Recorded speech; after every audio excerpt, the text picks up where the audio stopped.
بسم اللہ الرحمن الرحیم۔ السلام علیکم، میرے یوٹیوب چینل میں آپ کو خوش آمدید۔ امید کرتی ہوں آپ سب خیریت سے ہوں گے۔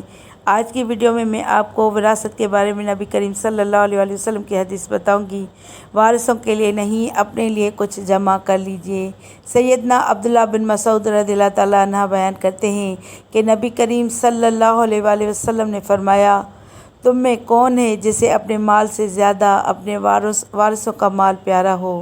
صحابہ نے عرض کیا، یا رسول اللہ صلی اللہ علیہ وآلہ وسلم، ہم میں سے ایسا کوئی نہیں جسے اپنا مال زیادہ پیارا نہ ہو۔ نبی کریم صلی اللہ علیہ وآلہ وسلم نے فرمایا، پھر اس کا مال وہ ہے جو اس نے اللہ کے راستے میں خرچ کیا، اور اس کے وارثوں کا مال وہ ہے جو وہ چھوڑ کر مرا۔ صحیح بخاری کی یہ حدیث ہے۔ صلو علی الحبیب صلی اللہ تعالیٰ علی محمد صلی اللہ علیہ وآلہ وسلم۔ اس ویڈیو کو لائک کر کے شیئر کریں، اور اگر میرے چینل پر نئے ہیں تو چینل کو سبسکرائب کر کے بیل آئیکن کو دبائیں تاکہ میری ہر نئی ویڈیو کا نوٹیفیکیشن آپ کو سب سے پہلے ملے۔